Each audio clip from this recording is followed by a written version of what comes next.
Nyes anlæg her på havnen Kalvebod Bølge. Mit navn er Jens Søfting Larsen. Dejligt ekko her. Jeg arbejder i teknik- og miljøforvaltningen, og vi har haft fornøjelsen af at stå for opførelsen af anlægget her sammen med vores rådgiver Niras og vores entreprenør C.G. Jensen. Jeg vil godt sige tak til begge for et rigtig velfungerende samarbejde og for et vellykket resultat, synes jeg, som vi godt alle sammen kan være rigtig stolte af. Jeg vil gerne give ordet til vores teknik- og miljøborgmester, Aifa Baikal.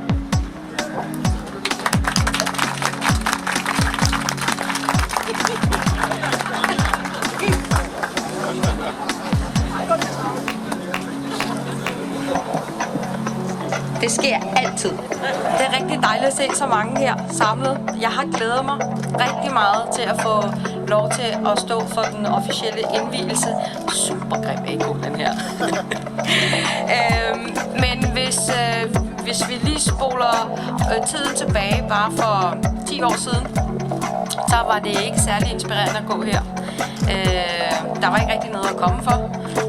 Det var sådan lidt lukket. Så begyndte vi at få bygningerne op langs havnen. Vi fik blandt andet Nykredit og Hotel Marriott, som vi står ude foran lige nu. Men så alligevel, så når man valgte at gå en tur hernede, så var der ikke rigtig mange mennesker. Der var ikke nogen. Der var dem, der arbejdede, og dem, der kom på besøg. Men ellers var der ikke rigtig noget byliv. Jeg vil sige, at Københavns Havn, vi har mere end 40 kilometer havn. Og jeg håber på, at vi fortsætter med at udvikle Københavns Havn til flere rekreative områder, som bølgen er. Og jeg håber på, at vi på sigt også kan få skabt en bedre infrastruktur.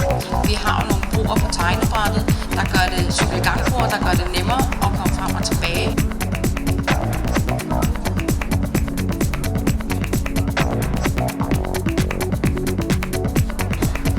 Som Rejferne lige var inde på, så er godt naboskab vigtigt til mange sammenhæng.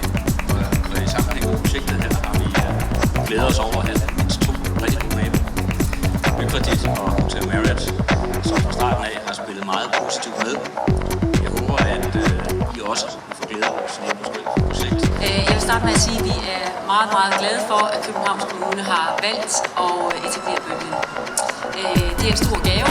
Det er det til os, for os som virksomhed, og det er det bestemt især for København og turister, der besøger byen. Vi er jo den mastodont, i hvert fald bygningsmæssigt, som vi kan se lige bagved, og vi har jo som virksomhed haft til huse her i rigtig mange år. Ikke nødvendigvis kun lige her, men området